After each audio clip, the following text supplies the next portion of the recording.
राधे राधे दोस्तों, आज मैं आपको कर्ण से जुड़ी हुई कथा बताने चल रही हूँ कि कर्ण कैसे कहलाए महादानी। तो चलिए शुरू करते हैं और मैं आपको बताती हूँ कि क्यों कहलाए कर्ण महादानी। भगवान कृष्ण ने भी कर्ण को सबसे बड़ा दानी माना है। अर्जुन ने एक बार कृष्ण से पूछा कि सब कर्ण की इतनी प्रशंसा क्यों करते हैं। तब कृष्ण ने 2 पर्वतों को सोने में बदल दिया और अर्जुन से कहा कि इस सोने को गांव वालों में बांट दो। अर्जुन ने सारे गांव वालों को बुलाया और पर्वत काट काट कर देने लगे और कुछ समय बाद वह थक कर बैठ गए। तब कृष्ण ने कर्ण को बुलाया और सोने को बांटने के लिए कहा, तो कर्ण ने बिना कुछ सोचे समझे गांव वालों को कह दिया कि ये सारा सोना गांव वालों का है और वो आपस में इसे बांट लें। तब कृष्ण ने अर्जुन को समझाया कि कर्ण दान करने से पहले अपने हित के बारे में नहीं सोचते हैं। इसी कारण यही बात है और यही वजह है कि जिसके लिए वह महादानी दानवीर कर्ण कहलाए। आज मैं आपको बताती हूँ कि कर्ण ने किन किन वस्तुओं का दान किया। तो चलिए शुरू करते हैं। कवच और कुंडल। भगवान कृष्ण या भली भांति जानते थे कि जब तक कर्ण के पास उनका कवच और कुंडल है तब तक उसे कोई नहीं मार सकता। ऐसे में अर्जुन की सुरक्षा की कोई गारंटी नहीं है। उधर देवराज इंद्र भी चिंतित थे क्योंकि अर्जुन उनका पुत्र था। भगवान कृष्ण और देवराज इंद्र दोनों जानते थे कि जब तक कर्ण के पास पैदाइशी कवच और कुंडल है वह युद्ध में अजेय रहेंगे। दोनों ने मिलकर यह योजना बनाई और इंद्र एक ब्राह्मण के वेश में कर्ण के पास पहुंचे और उनसे दान मांगने लगे। कर्ण ने कहा, मांगो। ब्राह्मण बने इंद्र ने कहा, नहीं, पहले आपको वचन देना होगा कि मैं जो भी मांगूंगा आप वह देंगे। कर्ण ने तैश में आकर तुरंत ही जल हाथ में लेकर कहा, हम प्रण देते हैं ब्राह्मण जी, आप तुरंत मांगिए। तब छम इंद्र ने कहा, राजन, आपके शरीर के कवच और कुंडल हमें दान स्वरूप चाहिए। एक पल के लिए तो सन्नाटा छा गया। कर्ण ने इंद्र की आंखों में झांका और फिर दानवीर कर्ण ने बिना एक क्षण भी गंवाए अपने कवच और कुंडल अपने शरीर से खंजर की सहायता से अलग किए और विप्रवर ब्राह्मण को सौंप दिए। इंद्र तुरंत वहां से दौड़ लगा दी और दूर खड़े रथ पर सवार होकर भाग गए। लेकिन कुछ मील जाकर इंद्र का रथ नीचे उतरकर भूमि में धंस गया। तभी आकाशवाणी हुई, देवराज इंद्र, तुमने बहुत बड़ा पाप कर दिया है। अपने पुत्र अर्जुन की जान बचाने के लिए तूने छल पूर्वक कर्ण की जान खतरे में डाल दी है। अब यह रथ यहीं धंसा रहेगा और तू भी यहीं धंस जाएगा। तब इंद्र ने कर्ण को कवच और कुंडल के बदले में अमोघ अस्त्र दे दिया। कुंती को दान में दिया वचन। एक बार कुंती कर्ण के पास गई और उससे पांडवों की ओर से लड़ने की आग्रह करने लगी। कर्ण को मालूम था कि कुंती मेरी माँ है। कुंती के लाख समझाने पर भी कर्ण नहीं माने और कहा कि जिनके साथ मैंने अब तक अपना सारा जीवन बिताया उनके साथ मैं विश्वासघात नहीं कर सकता। तब कुंती कहने लगी कि क्या तुम अपने भाइयों को मारोगे।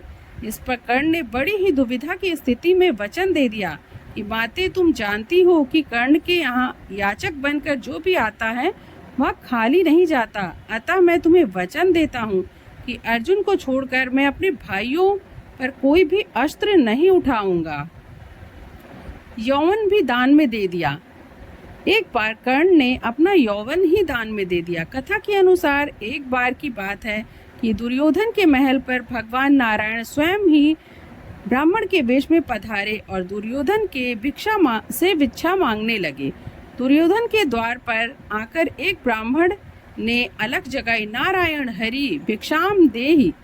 दुर्योधन ने स्वर्ण आदि देकर ब्राह्मण का सम्मान करना चाहा, तो ब्राह्मण ने कहा, राजन, मुझे यह सब नहीं चाहिए। दुर्योधन ने आश्चर्य से पूछा, तो फिर महाराज आप यहाँ कैसे पधारे। तब ब्राह्मण ने कहा, मैं अपनी वृद्धावस्था से दुखी हूँ। मैं चारों धामों की यात्रा करना चाहता हूँ जो युवा अवस्था के स्वस्थ शरीर के बिना संभव नहीं है। अतः इसलिए यदि आप मुझे दान ही देना चाहते हैं तो मुझे यौवन दान दीजिए। दुर्योधन बोला, भगवान, मेरे यौवन पर मेरी सहधर्मिणी का अधिकार है। आज्ञा हो तो क्या मैं उनसे पूछ कर आऊं? ब्राह्मण ने सिर हिला दिया। दुर्योधन अंतःपुर गया और मुंह लटकाए हुए वापस आए।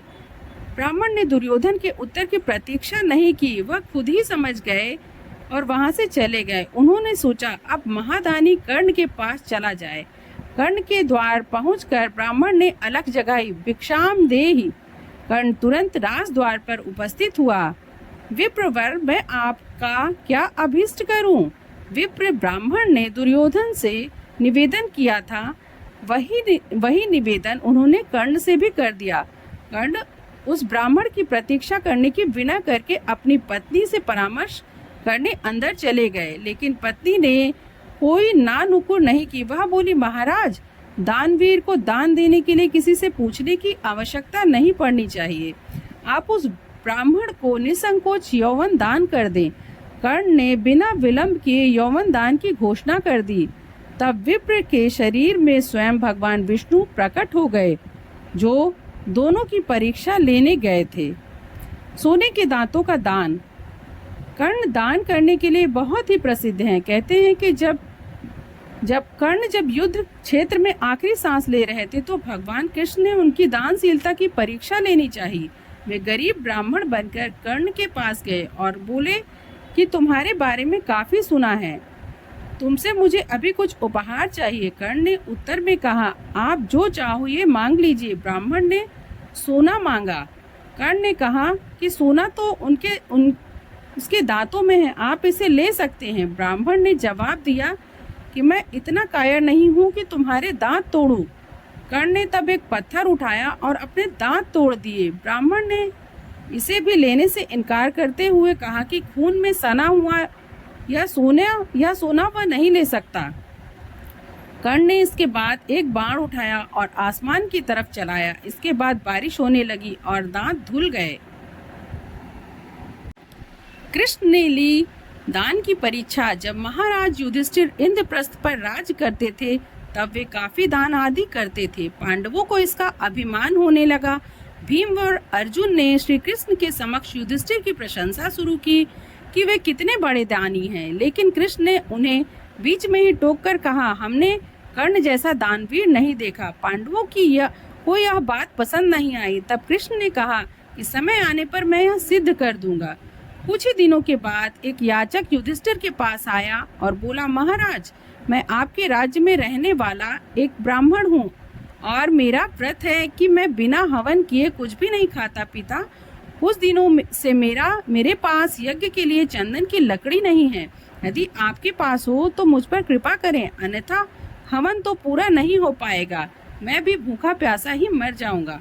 युधिष्ठिर ने तुरंत ही कोषागार के कर्मचारी को बुलवाया और कोष से चंदन की लकड़ी देने का आदेश दे दिया। संयोग से कोषागार में सूखी लकड़ी नहीं थी। तब महाराज ने भीम और अर्जुन को चंदन की लकड़ी का प्रबंध करने का आदेश दे दिया, लेकिन काफी दौड़ धूप करने के बाद भी सूखी लकड़ी की व्यवस्था नहीं हो पाई। तब ब्राह्मण को हताश होते देखकर कृष्ण ने कहा, मेरे अनुमान से एक स्थान पर आपको लकड़ी मिल सकती है, आइए मेरे साथ। ब्राह्मण यह सुनकर बहुत ही खुश हो गया, बोला, कहाँ पर? तब ब्राह्मण ने अर्जुन और भीम का भी वेश बदलकर ब्राह्मण को अपने साथ में लेकर चल दिए। कृष्ण सबको लेकर कर्ण के महल में गए। सभी ब्राह्मण के वेश में थे, अतः कर्ण ने उन्हें पहचाना नहीं। याचक ब्राह्मण ने जाकर लकड़ी की अपनी वही मांग दोहराई।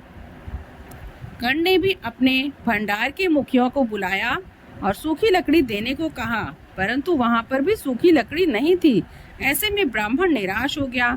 अर्जुन और भीम प्रश्न सूचक निगाहों से भगवान कृष्ण को ताकने लगे, लेकिन श्री कृष्ण अपनी चित परिचित मुस्कान के लिए चुपचाप बैठे रहे। तभी कर्ण ने कहा, हे ब्राह्मण देव, आप निराश ना हो, एक उपाय है मेरे पास। उसने अपने महल के खिड़की दरवाजों में लगी चंदन की लकड़ी को काट काट कर ढेर लगा दी। फिर ब्राह्मण ने कहा, आपको जितनी लकड़ी चाहिए कृपया ले जाइए। कर्ण ने लकड़ी ब्राह्मण के घर पहुंचाने का भी प्रबंध कर दिया। ब्राह्मण कर्ण को आशीर्वाद देते हुए लौटा। पांडव और कृष्ण भी लौट आए। वापस आकर भगवान ने कहा, साधारण अवस्था में दान देना कोई विशेषता नहीं है। असाधारण परिस्थिति में किसी के लिए अपने सर्वस्व को दान देने का ही नाम दान होता है। अन्यथा हे युधिष्ठिर, चंदन की लकड़ी के खिड़की द्वार तो आपके महल में भी थे। फ्रेंड्स, आपको मेरे द्वारा बताया गया कर्ण से जुड़ा यह दान की कथा कैसी लगी कमेंट सेक्शन में ज़रूर बताइएगा और मेरे चैनल के साथ जुड़िए और मेरे चैनल को लाइक शेयर और सब्सक्राइब करना ना भूलिए। धन्यवाद।